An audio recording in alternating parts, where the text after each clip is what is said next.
दोस्तों नमस्कार, प्रणाम, अभिवादन स्वीकार करें। शुरू करते हैं आज की बड़ी खबरें। मध्य प्रदेश के सभी 52 जिलों की खबरें। प्रधानमंत्री मोदी देश के किसानों को देंगे आज तोहफा। तो चले देखते हैं सारी खबरें विस्तार से। यदि आपको खबरें पसंद आए तो वीडियो को लाइक जरूर करिएगा और इसी प्रकार की खबरों के लिए आप चैनल को सब्सक्राइब कर लें। खबरें पूरी पाने के लिए वीडियो अंत तक जरूर देखिएगा। मध्य प्रदेश के 18 लाख स्टूडेंट्स के लिए बड़ी खबर है। फिर से होगी परीक्षा, स्कूल शिक्षा मंत्री ने दिया है बड़ा बयान। मध्य प्रदेश के उच्च शिक्षा मंत्री डॉक्टर मोहन यादव ने बताया कि यह मध्य प्रदेश के 18 लाख विद्यार्थियों के भविष्य का सवाल है। जो छात्र तथा छात्राएं जून जुलाई में ओपन बुक पद्धति से आयोजित की गई परीक्षा में शामिल नहीं हो पाए थे, उन्हें दूसरा मौका दिया जा रहा है ताकि वे पुनः परीक्षा में शामिल होकर के अपना भविष्य उज्जवल कर सकते हैं। परीक्षाएं इसी महीने यानी अगस्त 2021 में आयोजित की जाएंगी। उनके विश्वविद्यालय द्वारा जल्द ही टाइम टेबल जारी कर दिया जाएगा। परीक्षा पूर्व की भांति ओपन बुक सिस्टम से होगी। इसका रिजल्ट भी जल्द ही जारी कर दिया जाएगा। तो अच्छी बात है, आप इन परीक्षाओं में शामिल हुए और अपना कैरियर संभालें। प्रधानमंत्री नरेंद्र मोदी आज देश के किसानों को देंगे तोहफा। सोमवार को आएगी 9वीं किस्त। तो खुशखबरी है, किसानों के लिए राहत भरी खबर है। देश के करोड़ों किसानों का इंतजार खत्म हो गया है। 15 अगस्त 2021 और रक्षाबंधन से पहले केंद्र की मोदी सरकार किसानों को तोहफा देने जा रही है। प्रधानमंत्री किसान सम्मान निधि योजना के तहत मिलने वाली 9वीं किस्त 9 अगस्त को जारी होगी, अर्थात आज जारी होगी। देश के 9.5 करोड़ किसानों को तोहफा मिलेगा। प्रधानमंत्री नरेंद्र मोदी 9 अगस्त को दोपहर 12:30 बजे वीडियो कॉन्फ्रेंसिंग के माध्यम से देश के 9 करोड़ 75 लाख किसानों के खातों में 19,500 करोड़ रुपए की राशि सिंगल क्लिक के माध्यम से किसानों के बैंक खातों में हस्तांतरित करेंगे। बाढ़ के बाद श्योपुर जिले में लगी तबादलों की झड़ी। जन आक्रोश से एसपी, कलेक्टर सहित अन्य अधिकारियों को हटाया गया है। सीएम शिवराज सिंह चौहान ने जिले के 4 अधिकारियों को हटा दिया है ताकि अधिकारियों द्वारा आगे लापरवाही न हो सके। 16 महीने बाद इंतजार हुआ खत्म। न्यायालय में आज से कामकाज शुरू होगा। कोरोना की प्रथम तथा दूसरी लहर के कारण न्यायालय में कामकाज ठप था, लेकिन अब आमजनों के मसले सुलझाए जाएंगे। तो इस प्रकार से आमजन के लिए राहत की खबर है। ओलंपिक खेलों में प्रदेश तथा देश के खिलाड़ियों ने अपना नाम तथा देश का नाम विश्व में रचा है, इसलिए सीएम शिवराज सिंह चौहान ने उनको बधाई दी है। तो चले देखते हैं सीएम शिवराज सिंह चौहान को लाइव। हमारी महिला हॉकी टीम ने जबरदस्त खेल का प्रदर्शन किया। वो खेल में भले हार गई हो, लेकिन देश का दिल उन्होंने जीता है।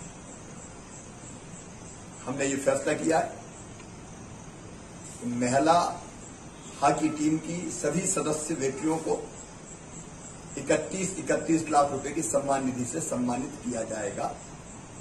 बेटियों को बहुत शुभकामनाएं। वो भविष्य में जीतेंगी, ये मेरा विश्वास है। वहीं सीएम शिवराज सिंह चौहान ने आज बाढ़ प्रभावितों के लिए किया है मुआवजे का ऐलान। वहीं प्रदेशवासियों के लिए कही है यह बड़ी बात। तो चलिए देखते हैं सीएम शिवराज सिंह चौहान को लाइव। पिछले दिनों भयंकर वर्षा के कारण उत्तरी मध्य प्रदेश के कई जिलों में, विशेषकर ग्वालियर और चंबल संभाग और विदिशा जैसे जिलों में बाढ़ ने तबाही मचा दी। अतिवृष्टि भी साधारण नहीं थी। ऐसी वर्षा कभी देखी नहीं गई और इस भयानक वर्षा के कारण नदियों में भयंकर बाढ़ आ गई। ऐसा सैलाब इस सदी में देखा नहीं गया। गांव के गांव तबाह हो गए, मकान डूब गए, पशु बह गए, लोग बाढ़ में फंस गए। पानी जब नीचे उतरा कई जगह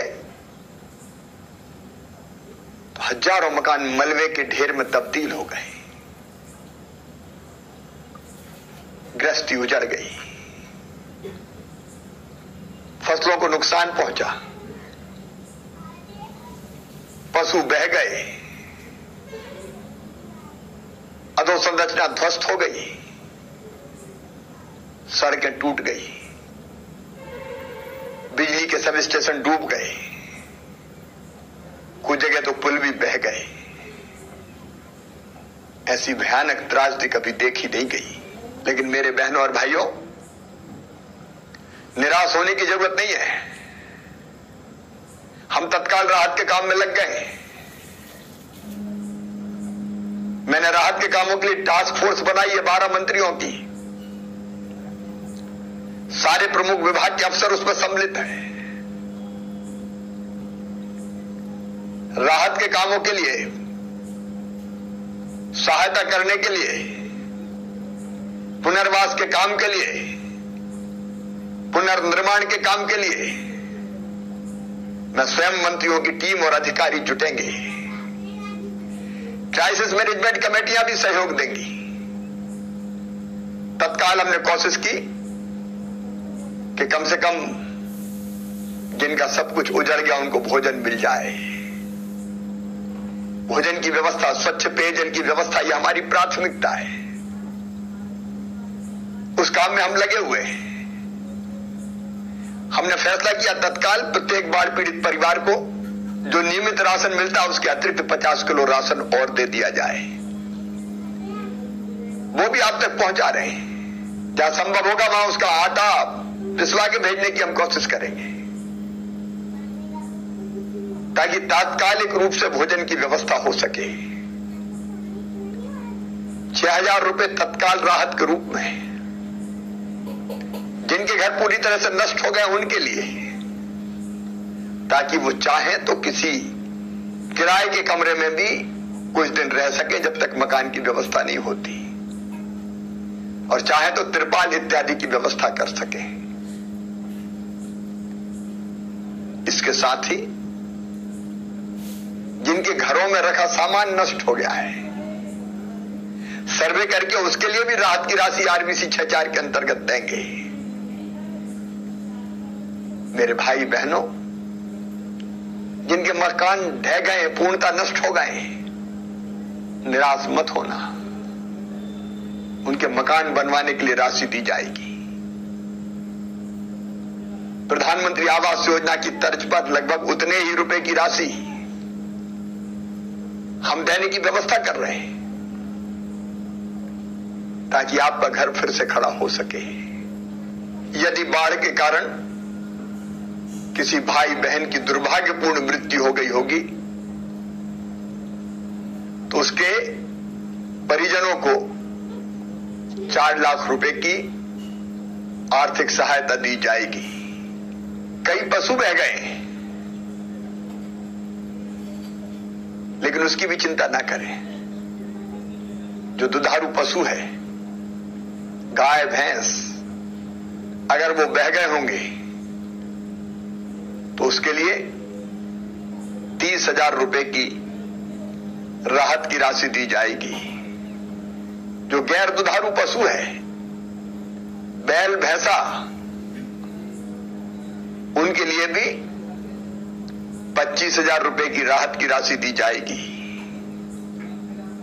अगर भेड़ बकरी, क्योंकि कई गरीब परिवार बकरी पालन का काम भी करते हैं, वो बह गई होंगी तो 3,000 रुपए की राहत की राशि देंगे। और बकरी का बच्चा छोटा अगर बहा होगा तो 250 रुपए उसके लिए भी देंगे। मुर्गा मुर्गी अगर बह गए होंगे तो 60 रुपए की राशि राहत के तौर पर उसके लिए भी दी जाएगी। अगर बाढ़ से फसलों को क्षति पहुंची होगी तो क्षति का आकलन करके उसके लिए भी राहत की राशि दी जाएगी। दुकानों में रखा सामान अगर नष्ट हो गया होगा तो क्षति का आकलन करके उसमें भी कुछ राहत की राशि देंगे। अगर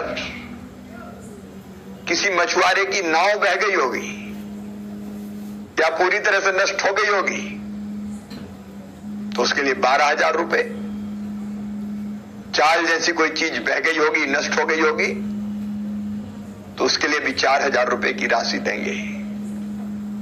नाव में आंशिक क्षति पर 4,000 रुपए की राहत की राशि दी जाएगी।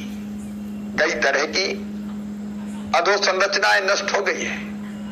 अभी हमारी प्राथमिकता है युद्ध स्तर पर हम बिजली की व्यवस्था को बहाल करें, क्योंकि कई स्टेशन, सब स्टेशन डूब गए, खंभे टेढ़े हो गए, ट्रांसफार्मर खत्म हो गए।